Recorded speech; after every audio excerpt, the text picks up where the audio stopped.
4h06. Boa tarde para você que está aí acompanhando a sintonia da Metrópole. Chegamos com o nosso Metrópole Saúde. Hoje, terça-feira, 16 de abril. E claro, a gente vai junto aqui até as 5 da tarde, conversando sobre saúde, cuidados, prevenção. Hoje a gente vai falar de saúde mental. Vamos conversar um pouquinho sobre nossas crianças e adolescentes, entender aí algumas questões, e a gente vai conversar com a doutora Daniela Araújo, psicóloga da ULIST, já está aqui a postos para a gente ter essa conversa na tarde de hoje. Daniela, seja muito bem-vinda, boa tarde. Boa tarde. Muito obrigada. Pois é, eu já vou aproveitar e convidar nossos ouvintes para participarem. Eu sei que esse tema mexe com muita gente, sempre chega demandas de todos os tipos, porque de fato a gente tem visto aumentar, principalmente demandas nessa área, nas crianças e adolescentes. Temos visto casos de depressão, casos também de ansiedade, e a gente quer entender um pouquinho, né, essas questões aqui. Eu tenho dados da Organização Pan-Americana de Saúde, a OPAS, né, que problemas relacionados à saúde mental são responsáveis por 16% da carga global de doenças e lesões em pessoas com idades entre 10 e 19 anos, ou seja, muitas vezes essas questões começam ainda numa fase, digamos assim, da primeira infância, né? Logo no iniciozinho. Eu queria já aproveitar para passar os nossos contatos, 35055000, para você ligar aqui na Rádio Metrópole, tirar sua dúvida. A doutora Daniela Araújo, psicóloga, conversando conosco sobre saúde mental de crianças e adolescentes. Tem também o WhatsApp 981553258 e nosso portal metro1.com.br para você acompanhar as notícias do dia e também mandar mensagens aqui para o estúdio. A gente já começou falando desses números, doutora Daniela, e eu queria falar um pouco sobre essa incidência, o que é que representa na nossa população. De fato, as questões de saúde mental têm chegado mais para as nossas crianças, adolescentes. Elas já existiam e agora estão aparecendo mais, estão mais diagnosticadas. O que é que a gente fala sobre esses números? Sim. Acho que você falou de coisas importantes, né? Sim, já existia sofrimento sempre existiu, né? Já existia sofrimento, já existia angústia, mas fato é que cada vez mais parece que isso tem aumentado e de alguma forma permanecido em algumas crianças e jovens, né? Obviamente também os diagnósticos têm aumentado. O que não quer dizer com isso que sejam todos dados de forma correta, né? Muitas crianças têm sido diagnosticadas de forma muito precoce, o que por vezes também não vem bem para elas, que ficam com uma marca aí taxadas por um diagnóstico, quando às vezes poderia ser que eles se desenvolvessem de uma outra maneira, né? Mas as crianças têm apresentado mais sofrimento. A nossa atualidade é uma atualidade que o mal-estar atual, digamos assim, é um mal-estar diferente do de alguns anos atrás, né? E estamos mais propensos ao sofrimento psíquico, né? Muitas crianças e jovens apresentando uma instabilidade psíquica, como se não tivessem bem formados emocionalmente, né? Às vezes se desenvolvem bem cognitivamente, digamos assim, mas mantêm uma instabilidade psíquica, né? Algo ali que não foi muito bem arrumado. Pois é, e eu passo pela cabeça sempre quais seriam os fatores, né, relacionados a isso, e principalmente nesse atual cenário que a gente tem hoje, o que é que poderia estar relacionado a isso? Talvez o excesso de atividades que muitas vezes é introduzida aí na rotina dessas crianças, né? Qual seria o momento ideal para talvez inserir determinadas atividades ou ampliar essa agenda, ou até mesmo identificar alguma questão que precise segurar aí muitas vezes determinadas atividades para que essa criança ou adolescente consiga arrumar e processar determinadas coisas? Passa um pouco por aí. Eu gosto da palavra excesso, porque a palavra excesso nos abre não apenas para o excesso de atividades, mas para o excesso de algumas outras coisas, né? O excesso do uso da internet, por exemplo, o excesso do uso do celular, o excesso do uso de tecnologias, né? O excesso do tempo ocioso também, por outro lado, ficam em casa, às vezes desassistidas, né? Não tem alguém que ajude a ordenar a rotina de uma criança e fazer alguma coisa, né? Temos pais que trabalham bastante, né? Crianças que de alguma forma estão mais soltas, né? Limites hoje, não todos sendo muito bem estabelecidos. Muitos pais se tornam reféns de alguma forma, crianças muito imperativas, não hiperativas, mas imperativas. Ou seja, quando a ordem, de alguma maneira, deveria vir do lado da figura de autoridade, a autoridade está vindo do lado da criança mais imperativa, né? Por que isso está aparecendo? Então, assim, há uma dificuldade maior realmente de estar criando as crianças, né? Se delega hoje, há um tempo já se delegava, a gente já falava sobre isso, a responsabilidade para as escolas, por exemplo, né? As crianças já passam um tempo integral nas escolas, e até que ponto não se está acreditando que se estão em tempo integral na escola, lá elas vão aprender tudo de educação, né? É uma questão, né?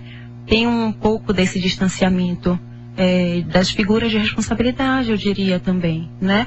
E, obviamente, há uma atualidade, que é uma atualidade que, se a gente não cuidar, ela fisga, né? Se a gente pensa nesse mundo da internet, no mundo das tecnologias, ela é viciante. O que é uma tela para alguém, né? Então, você é fisgado por isso.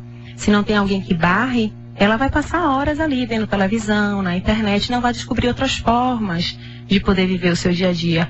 E mais, assim, às vezes a gente se empolga ao repetitivo, mas a formação, a criança, a infância é um período de desenvolvimento, é um período de formação, né, psíquica, depois a adolescência é um período de checagem, né? É muito importante o corpo a corpo, tete a tete, o olho no olho, é o brincar, eu digo isso muito, assim, é o estar junto, é o fazer alguma coisa junto, né?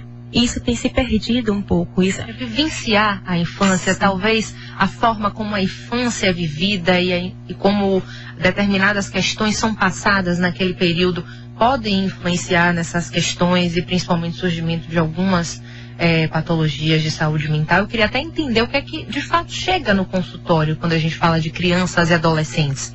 É a depressão, muito tempo a gente passou falando em TDAH, né, a questão da criança que é mais hiperativa. O que é que de fato chega e quais seriam aí os quadros mais comuns a serem observados pelos pais quando a gente fala em saúde mental de criança e adolescente? É muita coisa, Stephanie, que chega. É muita coisa que chega. Crianças, assim, muitas vezes a criança apresenta... Às vezes as questões da criança são diferentes, né, do adolescente, apesar de que algumas se assemelham. A depressão, sim, chega, não é tão comum nas crianças como nos adolescentes, já há, e cada vez mais, um número de depressão em adolescentes, e inclusive, assim, sintomas que a gente tem visto aparecer, sintomas eu digo assim, entre aspas, mas assim, é o fenômeno da automutilação, que é uma expressão aí, de alguma forma, né, tá dizendo que tem alguma coisa acontecendo. Por que os jovens estão se automutilando tanto, né? As tentativas de suicídio, que tem aumentado nos jovens, né? Se a gente pensa, já comecei falando dos jovens, problemas com alimentação, transtornos alimentares, né? Anorexia, bulimia, essa indução do vômito, né?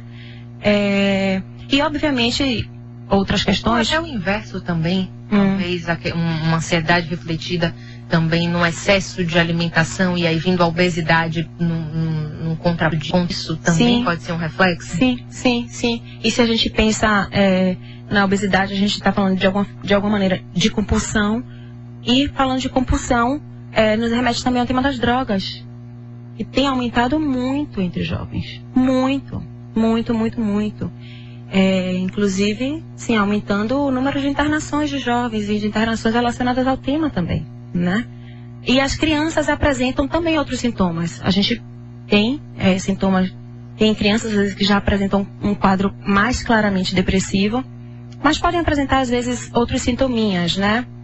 Uma agressividade muito grande, uma agitação muito grande, porque ainda não estão no nível assim de arrumação psíquica como um jovem, não tem um nível mais simbólico, digamos assim. Então ficam mais na coisa do corpo mesmo, essa agitação, da agressividade, ou aparecem às vezes os problemas de aprendizagem, né, na linguagem ou na aprendizagem.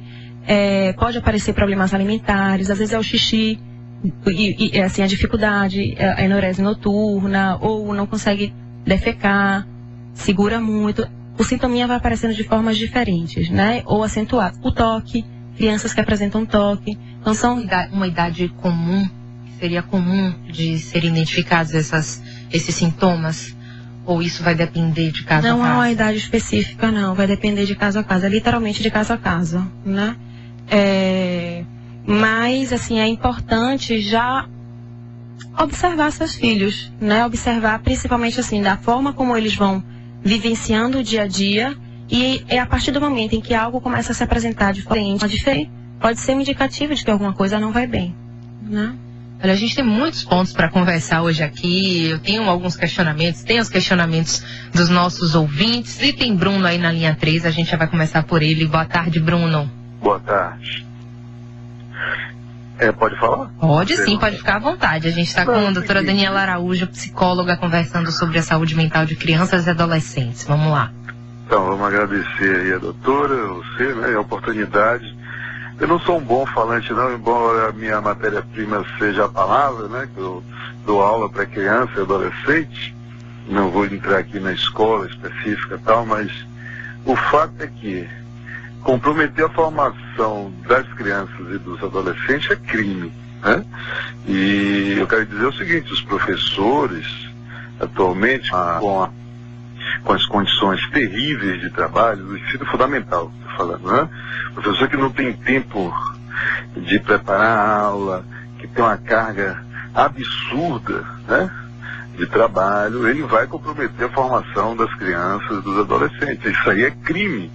E tem uma reforma da Previdência agora que parece que vai agravar aquilo que é antecipado para as mulheres, 25 anos, e 30 para o homem. Esse governo que está aí, e o outro também, né, o que passou.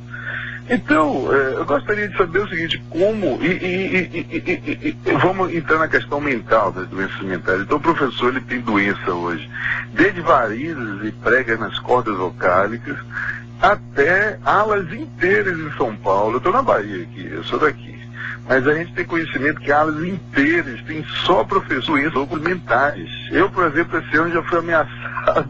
E a gente fica com neurose, a gente fica com medo do colega, porque tem máfia dentro das escolas, entre os próprios professores. Isso tudo compromete gera doença mental para o professor e também compromete a formação das crianças e adolescentes, que eu falei que é crime, e o Estado sabe disso. Né? O Estado sabe disso e vai fazer a reforma. Como resolver isso? Quer dizer, como assim, fazer uma análise psíquica sem considerar fatores cada vez mais cruéis numa sociedade, cada vez mais cruel com o professor, com a mãe, com o pai, com os adolescentes e com a formação das crianças, né? Que agora a gente viu aí, só para encerrar aqui a minha pergunta, para não monopolizar, é uma escola, né? Teve Realengo no Rio de Janeiro, uma matança, e agora em Suzano também. Eu creio que isso tem a ver com a questão mental. Muito obrigado aí pela rádio e pela oportunidade. Obrigada, Bruno, pela participação. Ele traz alguns aspectos, né, que de fato precisam ser falados. Uhum. Sim, tem um aspecto social bem importante, né? Isso que ele está falando não só social, né? Que na verdade o social afeta no psíquico, né? Ou seja, quem são esses professores que também estão formando essas crianças, né? Se uma pessoa está sob efeito de estresse, sob algum problema que esteja afetando, realmente vai ficar complicado de exercer seu papel e sua função, né? E de que maneira isso não vai chegar para o outro, né?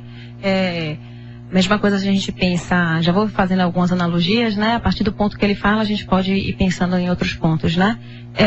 Se a gente pensa num pai e numa mãe que chegam estressados em casa, ou quem quer que seja, e se comunicam dessa maneira, né? De que forma também não se está ensinando, se transmitindo que essa é a comunicação. Então, como é que você quer que uma criança não fique agressiva, se a agressividade é a forma de comunicação dentro do espaço de casa, né?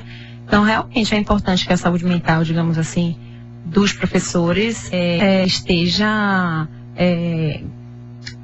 ajustada, né? Que eles estejam bem, né? Que eles possam estar bem psiquicamente. Que seja levado em consideração. E que seja levado em consideração, exatamente, para poder conviver bem no ambiente com os alunos, porque, inclusive, não são poucos alunos. Hoje em dia, cada vez mais as salas de aula estão mais cheias, né? Aí tem toda uma lógica capitalista também, não só ela, mas também ela, né? As salas estão mais cheias e não é qualquer coisa lidar com criança, lidar com jovem. Eles por si já são agitados. Aí se a gente pensa, por exemplo, no próprio tema do TDAH, que se falava mais antes, né? Até que ponto essas crianças elas têm TDAH ou são mesmo crianças? Né? Ou seja, a agitação eles estão descobrindo o mundo e eles precisam descobrir o mundo. Até que ponto estamos querendo tolerar isso também, né? Então, se não estamos bem psiquicamente, como vamos suportar isso que é natural e que precisa, né, acontecer? E outra coisa que ele falou foi o ponto de Suzano de Realengo, que aí nos remete a pensar a própria instabilidade que os jovens têm se apresentado, né? Não foi qualquer coisa. O que é que está acontecendo hoje, assim, a violência, ela tem aparecido cada vez mais, é um sintoma muito atual também a violência, eu diria isso, né? Assim, a gente tem discutido muito isso, a violência, ela aparece como um sintoma, né? Como uma expressão, tal qual eu falava da criança que se agita, que não consegue se expressar às vezes por uma palavra, mas tem alguma coisa ali que incomoda e aparece na agitação do corpo ou na agressividade. Isso às vezes tem se estendido e a violência tem aparecido concretamente com os adolescentes, né? Quando poderiam estar tomando como referência mesmo, de se instituir assim como pessoa, que seriam essas referências parentais ou qualquer outro, às vezes é alguém na escola que vira uma referência, a virtualidade está virando uma referência. Assim, por que a virtualidade está virando? Por que os gamers, por que esses, não que sejam a causa, né? Mas assim, parece que se tem um espaço para que acabem virando a referência. Então, se tomam isso como referência, a violência também vira uma referência, né? Então, assim, é um outro ponto que ele levanta, é a gente pensar sobre isso, né? Como que a gente está lidando com isso. Ele falou da escola e algo que eu queria já puxar também. A gente falou lá no iniciozinho, eu tô aqui com a doutora Daniela Araújo, psicóloga da ULICH. Falamos muitas vezes que é levado muito em consideração o desenvolvimento cognitivo, né, das crianças, dos adolescentes que estão em fase disso. E a gente tem visto, claro, as escolas cada vez mais introduzindo, como a gente falou, o tempo integral, a criança cada vez mais envolvida em atividades e buscando conhecimento, né, buscando conteúdo. Mas talvez a escola não seria também um espaço da gente pensar e tentar trabalhar também a saúde mental das nossas crianças e adolescentes? Como é que isso poderia talvez ser inserido no ambiente pedagógico, mas que fugisse um pouco só do conhecimento, do cognitivo e do conteúdo que é posto a elas todos os dias? Deixá-los mais livres, né? É preciso aprender a lidar também com o ócio, inventar. Um espaço para pensar sobre questões do dia a dia deles, para que eles troquem experiências, talvez, para que conversem. Talvez esse não seria o caminho de buscar na escola também esse espaço, né? De deixar a criança livre para se expressar, para pôr para fora os seus sentimentos, suas angústias que elas têm também, e talvez não esteja tendo esse espaço para elas nem em casa nem na escola? Pronto, acho que sim, acho que é importante assim pensar, ou seja, construir aí um raciocínio crítico também, né? Inclusive para poder refletir acerca das situações que vivenciam, né? E antes de agirem diante de uma situação, poderem pensar um pouco. Tem esse ponto do ócio que eu já falava, né? Assim, é importante também não estar completamente cheio de arte, isso não é a melhor solução, não me parece que seja, né? A melhor solução, você encher de atividade, eles precisam aprender a inventar coisas, a criar coisas, né? Um tempinho de brincar só também, de fazer alguma coisa.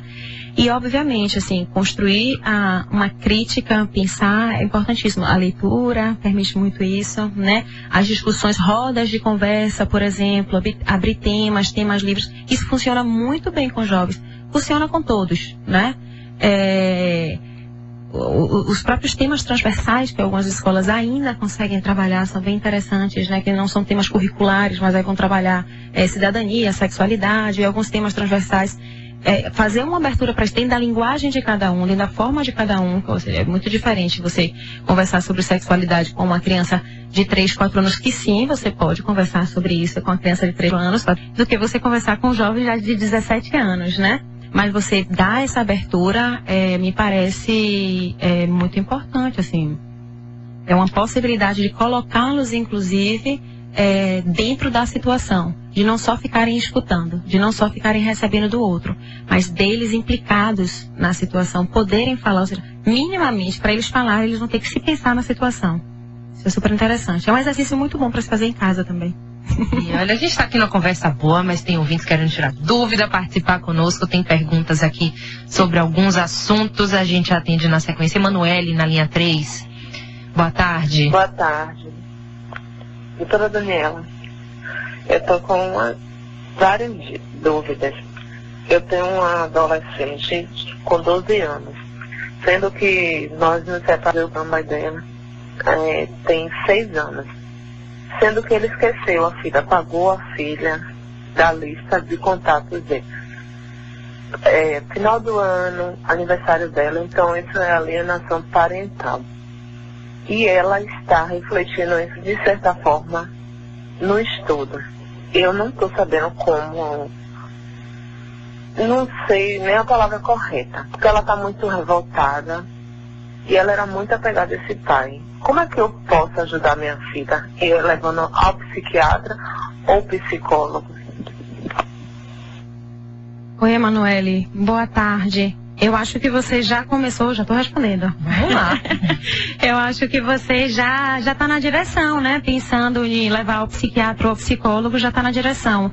Mesmo que leve ao psiquiatra perceba que não é necessário, por exemplo, fazer nenhum tipo de inserção medicamentosa, ele vai encaminhar para o psicólogo, vai dizer, olha, basta ir para o psicólogo e seguir com o tratamento psicológico e qualquer coisa o psicólogo vai fazer um encaminhamento de volta. Me parece que é bacana que ela possa ter um espaço para ela falar, né? Como eu estava dizendo, às vezes a expressão da angústia e do sofrimento da criança, ela vai aparecer nos sintominhas, né? Então a revolta, a agressividade, a questão com os estudos, isso é frequente, né? Quando uma criança, um jovem passa por algum tipo de evento que eu diria assim meio que traumático, né? E não tem isso resolvido e não resolve isso, vai aparecer em alguma via. E como a escola é o ambiente e é o lugar onde a criança e o jovem estão todos os dias, e quando não é em casa, né, acaba sendo nos estudos muitas vezes que aparece a dificuldade, né? Mas a dificuldade não é com a questão lá cognitiva, com a questão da aprendizagem. Às vezes ela está dizendo realmente de um problema emocional, mas na dificuldade de encarar isso, aparece ali no fazer cotidiano, né? Então, pelo que você delineou, ela realmente pode ser que ela esteja, assim, eu não tenho como dar a certeza, porque não a conheço e não a escutei, né? Mas pela forma como você fala, talvez ela não tenha conseguido ainda resolver isso, e não é fácil, né? É pai, são 12 anos, é adolescência. A adolescência é uma fase onde as coisas, quando não apareceram ainda, podem aparecer, porque às vezes ficam bem guardadinhas e supostamente vai se vivendo, mas aí chega na adolescência, que é um período de grandes transformações, né, de muitas mudanças, né, pode eclodir algo maior, né? Acho que sim, que a solução de ir para um psicólogo seria muito boa para ela. Aí, tem Ricardo Porto, nosso ouvinte aqui participando, ele diz, hoje vivemos uma era onde não se pensa na formação da criança. A criança não aprende e copia exemplos. Saindo para trabalhar, a criança vai seguir exemplos das babás, que algumas não têm lastros educacionais para passar para os seus filhos. Ele deixa aqui esse depoimento do seu a questão da formação.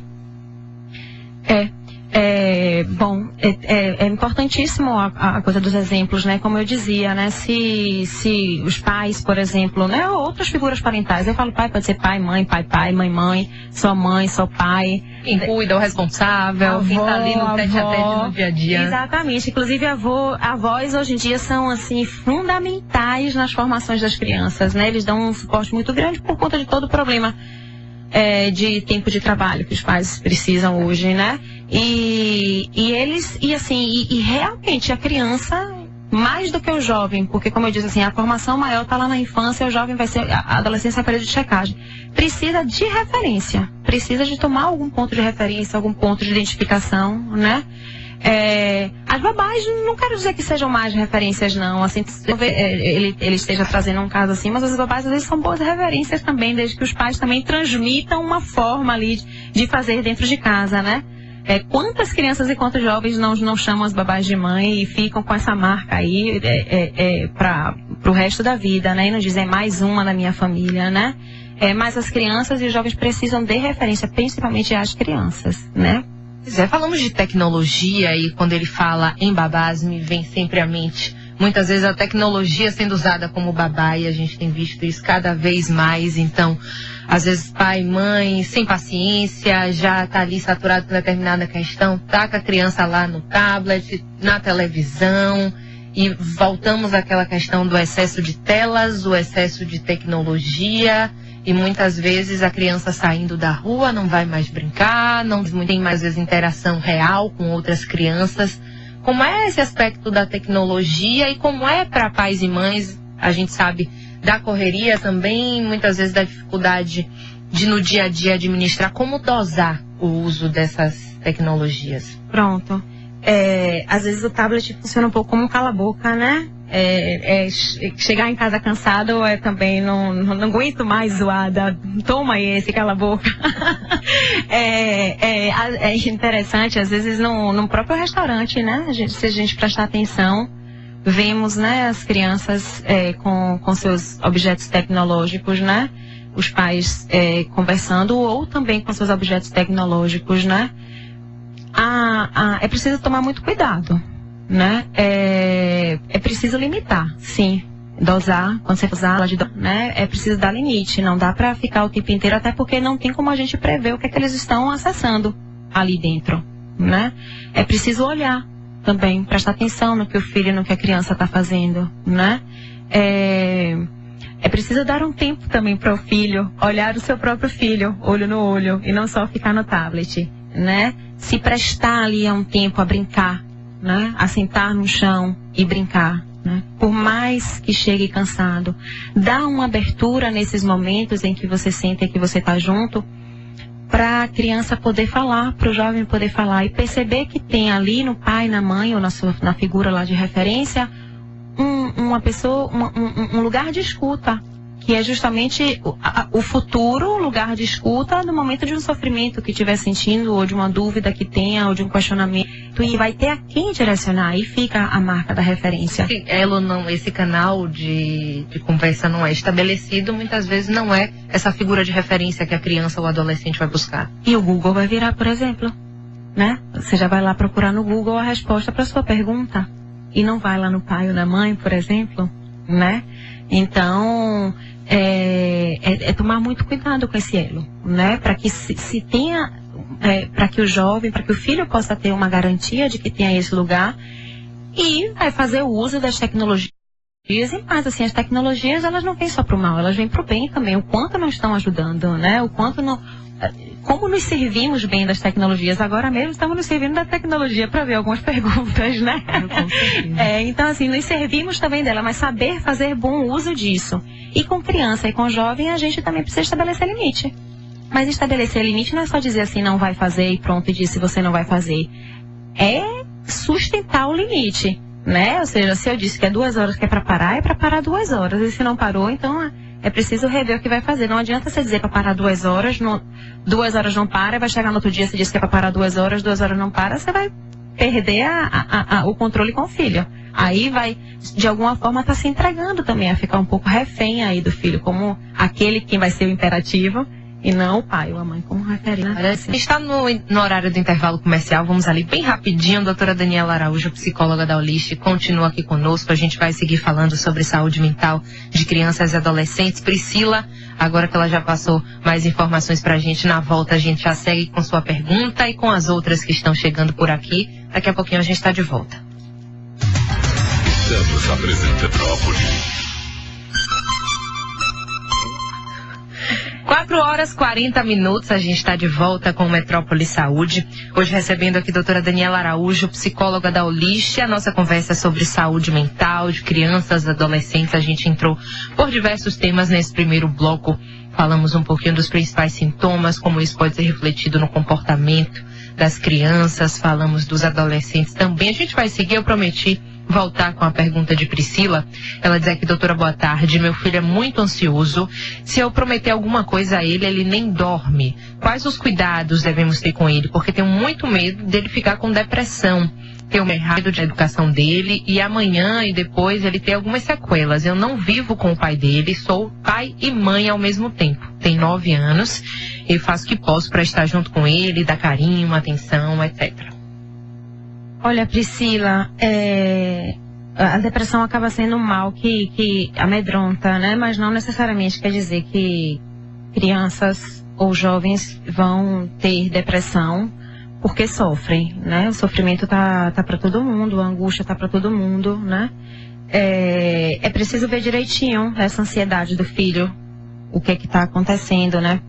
Quais são os momentos que estão aparecendo, essa coisa da promessa e a criança quer logo, né? Às vezes é preciso tomar cuidado com a hora que se vai dizer para justamente não ficar atrelado totalmente aquilo que já foi prometido, né? Deixar para dizer mais em cima da hora, deixar para dizer mais perto, né? Porque senão realmente não vão conseguir fazer outras coisas, localizando um pouco e descobrindo um pouco a forma de conversar, ou seja, se percebe que o filho tem essa dificuldade, então encontrar aí uma outra maneira, né? E tentando dar contornos. Se ficar difícil, de repente pode buscar ajuda, né? Agora não quer dizer, assim, só para voltar ao tema, assim, não é porque uma criança está sofrendo, está demonstrando alguma coisa que ela vai se deprimir. Não é porque uma criança fique triste ou um jovem fique triste que esteja deprimido também. É preciso tomar muito cuidado com o diagnóstico que se dá. Obviamente, muitas vezes a ansiedade está atrelada à depressão, mas também não quer dizer que porque se está ansioso, se está deprimido ou se vai ter depressão. Ou vai ter depressão, né? Pois é, eu queria aproveitar a pergunta dela. Ela fala: tenho medo dele ficar com depressão. Isso me remete a ela pensar no futuro. E a gente tem falado de algumas questões aqui de saúde mental de crianças e adolescentes. E muitas vezes isso não é identificado, isso não é trabalhado e tratado nessa fase, muitas vezes da infância e da adolescência. Uhum. Como é que essa criança e esse adolescente vão chegar na vida adulta? Sim, pois é. Isso pode ser levado e muitas vezes ser refletido num quadro, né, e aí sim chegar a uma depressão e alguma outra questão já na fase adulta, quando algo não foi identificado nem tratado lá mais atrás? Sim, sim. Com certeza. Inclusive, por isso a gente diz também que é importantíssimo dar tratamento logo na infância e na adolescência, para que não reverbere depois e em situações já mais cronificadas, né? Digamos assim. Pode sim, se algo não é bem tratado antes, pode, como consequência, né, gerar um comprometimento maior lá na adultez, né? Me ocorre aqui, por exemplo, né? Me ocorreu aqui agora, assim, algo não tão grave, mas de alguma forma uma expressão da atualidade também. A adolescência prolongada, né?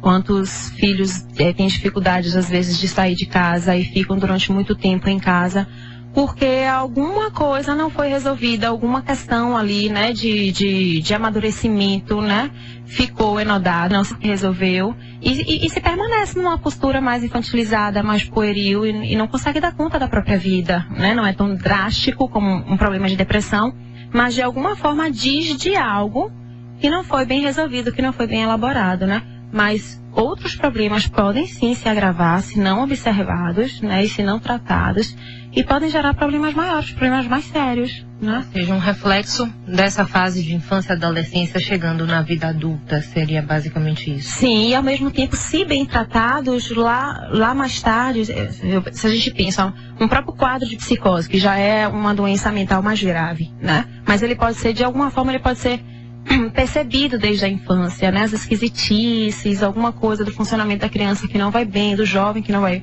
Se já bem tratado, pode se cuidar para que ele possa, inclusive, uma inserção social, funcionar a nível de trabalho e não ficar voltado somente ao comprometimento emocional, né? Mas poder se desenvolver socialmente, né? É importantíssimo cuidar já na infância e adolescência. Por isso também o fator atenção, né? Estar atento aos sinais, ao que não vai bem, né?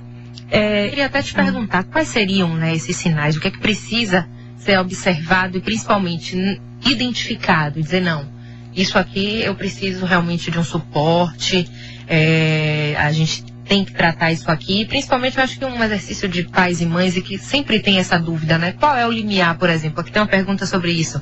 De uma birra comum, de uma alteração comportamental com o aspecto psicológico. Então, o que é que pais e mães devem observar? Se de fato saiu aí dessa seara da birra comum e já ultrapassou um determinado limite e se tornou algo que precisa ser tratado, acompanhado, para que a gente não tenha esse reflexo. Eu pego pelas suas palavras, né? O que é que os pais devem observar? Antes de qualquer coisa, os pais devem observar seus filhos. Então, se os pais observam seus filhos, eles vão poder perceber se tem algo de diferente acontecendo com seus filhos. Porque se os pais não observam seus filhos, podem achar que qualquer coisa é problema, né? Então... Ou que qualquer coisa é normal. Ou que qualquer coisa é normal também, né? Ou naturalizar demais, né? E não levar em consideração. É até importante isso, porque assim... Inclusive tem jovens, porque o jovem já tem mais voz, já consegue mais, inclusive já vem mais para o psicólogo de forma autônoma, né? Que diz, eu vinha pedindo para meus pais há um tempo para ir para o psicólogo e eles não marcavam. Ou seja, mas que bom que a gente já está tendo essa demanda espontânea. Sim, inclusive de crianças hoje. É curioso isso. Até as crianças hoje, e elas entre elas, porque como vem mais para os psicólogos, elas entre elas conversam. Minha psicóloga e tal, às vezes perguntam, você atende fulana? Porque ela disse que também vai para psicóloga. Então as crianças entre elas já estão também se situando um pouco nesse universo, né? Mas é importante, quando eu digo observar, voltando à pergunta, observar ao que foge um pouco do padrão daquele filho, daquela criança, daquele jovem. Ou seja, se caminhava de uma forma, se funcionava de uma forma, se comportava de uma maneira e começa a apresentar algo de diferente naquele padrão, entre aspas, de comportamento, né? Não o padrão social, mas o padrão dentro do contexto familiar, digamos assim. Então pode ser um indicativo e provavelmente é um indicativo de que alguma coisa não vai bem, né? E aí a partir daí veio o que é que fazer, né? Aqui tem a participação de Anônima também, ela diz o seguinte: com a popularização da criação com apego, criação neurocompatível e afins, minha pergunta é, até onde emocionalmente seguro deixar as crianças com o hábito de dormir na cama dos pais? E até quando esperar o tempo delas? Boa pergunta da nossa ouvinte. É importantíssimo isso, né? Eu costumo dizer que cama de casal é para casal. e criança, com certeza. Inclusive, por isso a gente diz também que é importantíssimo dar tratamento logo na infância e na adolescência, para que não reverbere depois e em situações já mais cronificadas, né? Digamos assim. Pode sim, se algo não é bem tratado antes, pode, como consequência, né, gerar um comprometimento maior lá na adultez, né? Me ocorre aqui, por exemplo, né? Me ocorreu aqui agora assim, algo não tão grave, mas de alguma forma uma expressão da atualidade também, a adolescência prolongada, né? Quantos filhos têm dificuldades às vezes de sair de casa e ficam durante muito tempo em casa porque alguma coisa não foi resolvida, alguma questão ali, né, de amadurecimento, né, ficou enodada, não se resolveu e se permanece numa postura mais infantilizada, mais pueril e não consegue dar conta da própria vida, né, não é tão drástico como um problema de depressão, mas de alguma forma diz de algo que não foi bem resolvido, que não foi bem elaborado, né, mas outros problemas podem sim se agravar se não observados, né, e se não tratados, e podem gerar problemas maiores, problemas mais sérios, né? Ou seja, um reflexo dessa fase de infância e adolescência chegando na vida adulta, seria basicamente isso. Sim, e ao mesmo tempo, se bem tratados, lá mais tarde, se a gente pensa, um próprio quadro de psicose, que já é uma doença mental mais grave, né? Mas ele pode ser, de alguma forma, ele pode ser percebido desde a infância, né? As esquisitices, alguma coisa do funcionamento da criança que não vai bem, do jovem que não vai. Se já bem tratado, pode se cuidar para que ele possa, inclusive, uma inserção social, funcionar a nível de trabalho e não ficar voltado somente ao comprometimento emocional, né? Mas poder se desenvolver socialmente, né? É importantíssimo cuidar já na infância e adolescência. Por isso também o fator atenção, né? Estar atento aos sinais, ao que não vai bem, né?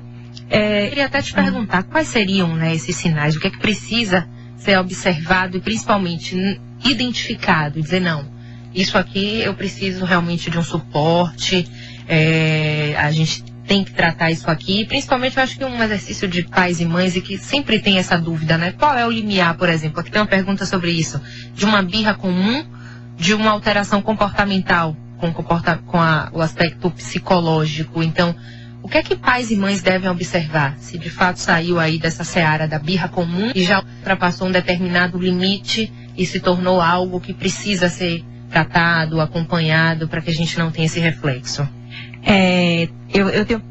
Pego pelas suas palavras, né? O que é que os pais devem observar? Antes de qualquer coisa, os pais devem observar seus filhos. Então, se os pais observam seus filhos, eles vão poder perceber se tem algo de diferente acontecendo com seus filhos. Porque se os pais não observam seus filhos, podem achar que qualquer coisa é problema, né? Então... Ou que qualquer coisa é normal. Ou que qualquer coisa é normal também, né? Ou naturalizar demais, né? E não levar em consideração. É até importante isso, porque assim...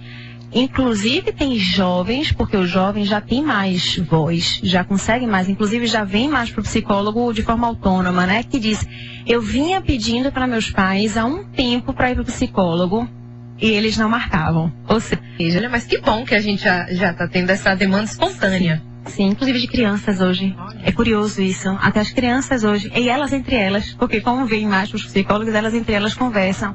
Minha psicóloga e tal, às vezes perguntam, você atende fulana? Porque ela disse que também vai para psicóloga. Então as crianças entre elas já estão também se situando um pouco nesse universo, né? Mas é importante, quando eu digo observar, voltando à pergunta, observar ao que foge um pouco do padrão daquele filho, daquela criança, daquele jovem. Ou seja, se caminhava de uma forma, se funcionava de uma forma, se comportava de uma maneira e começa a apresentar algo de diferente naquele padrão, entre aspas, de comportamento, né? Não o padrão social, mas o padrão dentro dali do contexto familiar, digamos assim. Então pode ser um indicativo, e provavelmente é um indicativo de que alguma coisa não vai bem, né? E aí a partir daí ver o que é que fazer, né?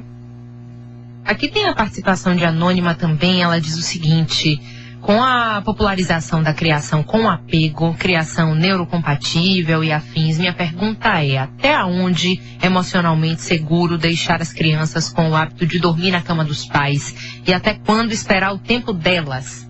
Boa pergunta da nossa ouvinte. É importantíssimo isso, né? Eu costumo dizer que cama de casal é para casal. e criança não é o casal, né? Quer seja da mãe ou do pai, né? Preciso tomar muito cuidado.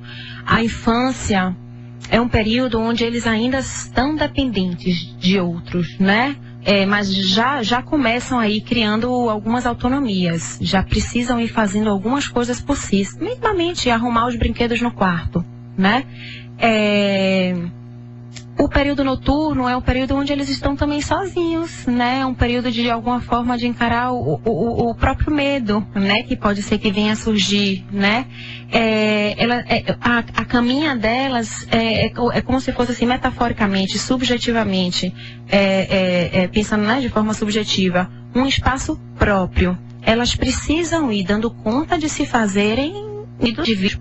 Eles mesmos, independente de pai e de mãe. Se fica numa cama com o pai, com a mãe, fica muito colado, ou seja, precisa passar por um processo de separação. Subjetivamente, isso pode ser que para alguns não dê muitas consequências negativas, digamos assim, né? Mas pode ter influências bem significativas, né? Precisa tomar muito cuidado. Cama de pai e de mãe, cama de casal, é cama que é para pai e mãe namorar. Criança não tem que estar participando, por exemplo, disso. Isso pode hipersexualizar uma criança. E não adianta achar que a criança não vai ouvir ou não vai ver. Tá ali, tá sentindo. Tem alguma coisa, minimamente um ruído, tá sendo passado. Então, assim, o espaço da cama de casal é um espaço literalmente para o casal. Brincar de vez em quando, no final de semana. Bom, aí vai se estabelecer uns acordos, né? Mas tomar muito cuidado. E dormir em cama de pai e de mãe também tem essa coisa muito do bebê, da criancinha pequena. Então é você, de alguma forma, também estancar a criança aí, num lugar muito infantilizado e não permitir que ele possa, né, crescer. Bom, falei algumas coisas, mas tantas outras questões podem estar relacionadas. Importante é tomar muito cuidado com isso, para não manter as crianças aí. Poder dar um lugar a elas. Aí a gente tem nosso Giro Saúde no Ponto, Camille Martinho trazendo as informações e a gente volta daqui a pouquinho para finalizar aqui nossa conversa com a doutora Daniela Araújo, psicóloga da Olist. Giro Saúde. Oferecimento Hospital da Bahia.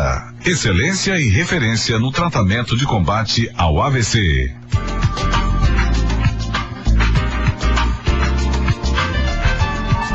Acontece nesta quinta-feira a 18ª campanha nacional da Voz, que fornecerá consultas com otorrinolaringistas e exames de laringoscopia gratuitos. A ação acontece no ambulatório Isaac Marambaia, na rua Metódio Coelho, número 55, e tem o objetivo de prevenir distúrbios da voz e principalmente dar diagnóstico precoce do câncer da laringe. A campanha é aberta apenas para quem está com rouquidão há mais de 2 semanas, sem causa específica, para quem tem solicitação médica para realizar laringoscopia pelo SUS, ou para quem trabalha com a voz, não tem condições financeiras ou não possui plano de saúde para marcar uma consulta. Quem se interessar pela oportunidade precisa agendar pelo número 3036-4884. A primeira fase da campanha de vacinação contra a gripe, voltada para crianças e gestantes, começou na semana passada e possui a meta de imunizar 58,6 milhões de pessoas até o dia 31 de maio, quando a campanha se encerra. O Ministério da Saúde ainda informou que este ano serão distribuídas quase 64 milhões de doses da vacina.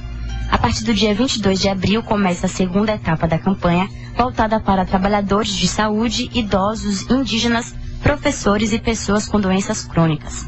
Já no dia 4 de maio, todos os grupos de risco podem participar. O projeto Saúde no Trecho, realizado pela Via Bahia, desembarcou ontem no município de Conceição do Jacuípe. O projeto conta com suporte e parceria da Secretaria de Saúde do município baiano e visa facilitar o acesso à atenção básica de saúde aos participantes. Segundo a Via Bahia, muitos moradores só conhecem os serviços oferecidos pelo município após o projeto. A lista com as datas e todos os municípios que participarão do projeto Saúde no Trecho 2019 está disponibilizado no site da Via Bahia. O atendimento é feito por horário de chegada e os interessados precisam levar a carteira de identidade e o cartão do SUS. Camille Martinho para o Metrópole Saúde. Obrigada, Camille, pelas informações. E a gente tem ainda poucos minutinhos para encerrar aqui, mas a gente vai fechar, inclusive dando continuidade no que a gente falou da pergunta da ouvinte anterior. Ela falou um pouco de alguns limites, né? Quando esperar para a criança não estar mais na cama dos pais, né? Até quando esperar o limite delas. E ela falou um pouco, usou o termo criação com apego. E aí eu te pergunto, dentro desse contexto aí da dormida na cama dos pais e de outros, né, como é que essa criação com apego pode se refletir até mesmo no desenvolvimento desse indivíduo, dessa criança, até onde dosar isso, né? O amor e o apego dentro dessa relação aí, mãe, filho, pai, filho. Certo.